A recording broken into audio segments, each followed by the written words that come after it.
Tonight, for the first time in the league's great history, we have a mega bowl happening between the Denver Broncos and the New York Jets. The Jets are a football team that looks like it's the worst football team ever assembled. You can go back to the Little Giants who had to use Tums for intimidation. You can go back to the Water Boy and his team that was playing down there. Incredible jersey by you today, Connor. You can go back to all the glorious football teams you've ever heard. The people are saying that the New York Jets are the worst football team to ever be assembled.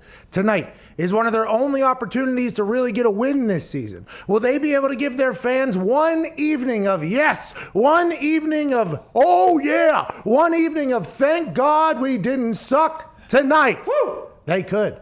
They're playing against a team with a quarterback with no name, the Denver Broncos. Everybody on their team is also injured. But let's just remember, and Diggs pointed it out this morning to me, just a few months ago, when we were locked down in our house, we would be yearning for this evening's game. We would be begging for tonight's matchup. So let's put that into perspective. And I know people are saying, if COVID was going to run wild on one NFL team, why did it not decide to go to the Jets or the Broncos? Well, we're happy that they didn't, obviously, because we want everybody to be healthy and safe. I want Thursday Night Football tonight to be awesome, which I think it will be. Just 1 week ago, people thought the Dolphins and the Jags was going to be a terrible football game. What was it? Electrifying. Yep. Magical. It was Fitz-magical. That's right, Zito. Thank you. I expect the same thing tonight. Teams are going to let it all out there, knowing that they got a 3-day break on the other side of this, knowing that if they don't win this game, they will be the laughing stock of everybody because this is the laughing stock bowl tonight on Thursday Night Football. It's not Denver's fault that their entire team has been injured. It's not the Jets' fault that Adam Gase is still the head coach. Mm-hmm. The players are going to go out there and play, and I expect a great matchup.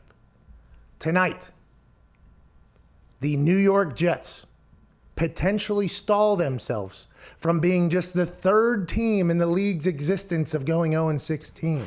If you don't think that's important, get the fuck out of town. Yeah. And the Denver Broncos, that coaching staff, who knows where they lie in John Elway's eyes, but if you can get a coach or a team that is quarterbacked by a guy named Ripien to get going and get a W on Thursday Night Football, those coaches are going to run with that until their deathbed. Tonight will be an epic battle. Tonight we will see simple concepts taking on stupid concepts. Tonight we will see an NFL game that just a few months ago we would have been begging to see. So go ahead and put your minds right back into when we were all locked down in the couch.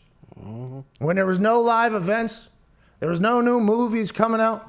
We had no idea if anything was going to come back. At this point, March Madness had been canceled. The MLB season had been canceled. The NBA had to be stopped right while it was getting good. Everything was crumbling and falling down. Let's take ourselves back to that moment so we can really appreciate what we have tonight. Mm-hmm. Because there was a time not too long ago where this would have been unimaginable. Now it's happening. Who's going to suck more? Who's going to be great maybe for one night? Oh. That's Thursday Night Football. Tonight, we got a quarterback named Ripien taking on a quarterback named Samuel Darnold. You have been 2-0 in predicting who's going to go over or under in pass yards in this hammered down DB's deep dive into the quarterback passing yards over under tonight in the NFL's version of the Mega Bowl. Who will suck more? Who will suck less?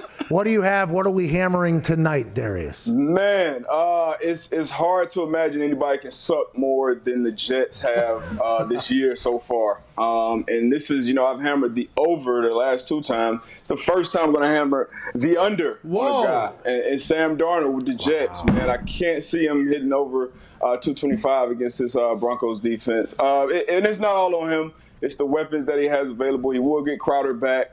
But Gase and the play call, it's terrible. It's terrible all around. No protection. On the left tackle is probably the only good lineman up there blocking for him. And so I just see him struggling again tonight.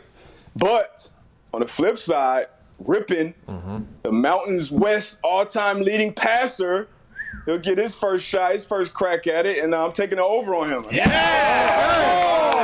Emory over on that guy, man. He had a drive where he looked very confident. Obviously, he was playing against a softer defense, softer coverages last week against the Bucks later in the game. But he looked decisive. He was checking protections. He was hitting guys, and he has weapons around him. Fant, Judy, the list goes on. So he has weapons around him. So I'm looking for him to hit the over. Oh, you think he's going to have like a big night, or you think he's just going to?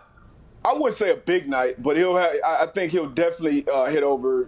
He'll be pretty accurate. I'm assuming. I think he'll definitely get over 205. I think that's a pretty easy line for an NFL quarterback. He's been throwing against these guys and on the scout team and dealing with those guys rushing, so he'll get some action with him. And the Jets, what they have on defense is not even comparable to the Bucs. So it'll look a little easier to him tonight. Is accuracy the biggest Achilles heel for a DB from a quarterback?